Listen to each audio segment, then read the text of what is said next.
Well, it should be a pleasant journey. The forecast is excellent. And now, in such charming company, it can be nothing but delightful. You are a little nervous, perhaps? No need. Believe me, there is no more exciting city in the world than Rio. You will love it. Well, I hope so. You've been there, have you? Oh, many times.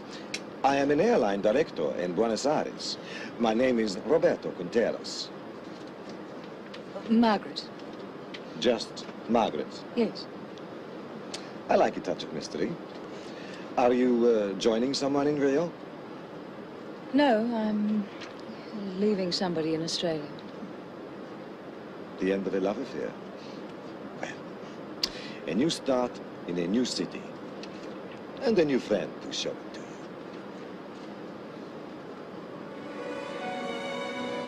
Why do you think I made up the story about my father's death?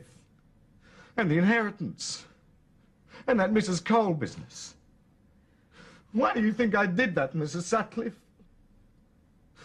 I wanted you to know what it's like to be without a husband. To have no one to care for you. Michael, I'm so sorry. I wanted to break up your family, Mrs. Sutcliffe. That's what I wanted. I wanted to break up your family just like you did to mine. So now you know everything.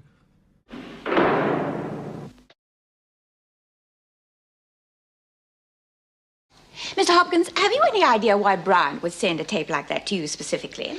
Well, I'm doing a story on another of your prisoners, Lizzie Birdsworth. She could have thought my sympathies would swing her way. And have they? In a case like Mrs. Birdsworth, yes, indeed.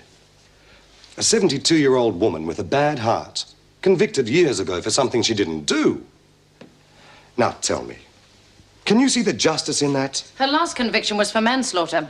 What do you suggest? Release her because of her age? Well, she certainly shouldn't be in a prison. If anything, she'd be better off in a home. I'm glad you came to see me, Mr. Hopkins. I intended to discuss the matter with you. Lizzie is a special case. If your campaign is successful, it could quite possibly kill her. Is this some sort of a whitewash? Like it or not, Mr. Hopkins, this is the only home Lizzie has had for the last 20 years. Her only known family is in America.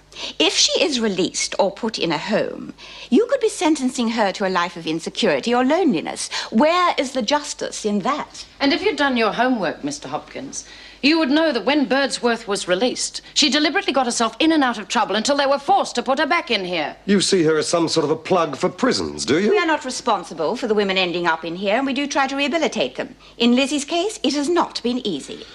I'd like her to tell me that herself. Very well. But you realize she's been very ill. I won't upset her. Could you bring Lizzie here, please, Miss Bennett?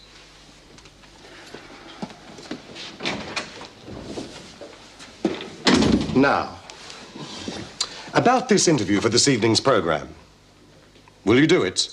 That will depend entirely on the department's approval. Yes, well, I don't think the department would like to see a one-sided point of view any more than you would.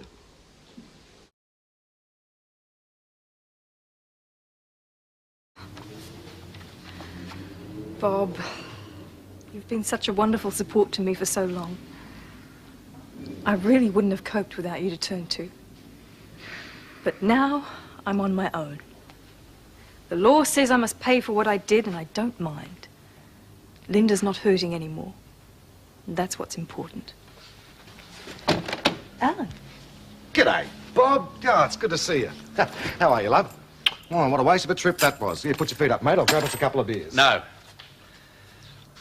Alan. Alan, What? Well, what is it? Linda's dead. I killed her. You what? I couldn't stand it anymore. I had to. You cold-hearted bitch. Alan! There was nothing more the doctors could do. Kath couldn't bear to see Linda in pain anymore. What, so she puts her down like some bloody dog? No, Alan. What gives you the right to play God with my kid? Just a minute. Think what Kath's going through. She was my kid too, you know. Well, don't you think I hurt every time I looked at her? Of course. But it was much harder for Kath. She was with her all the time.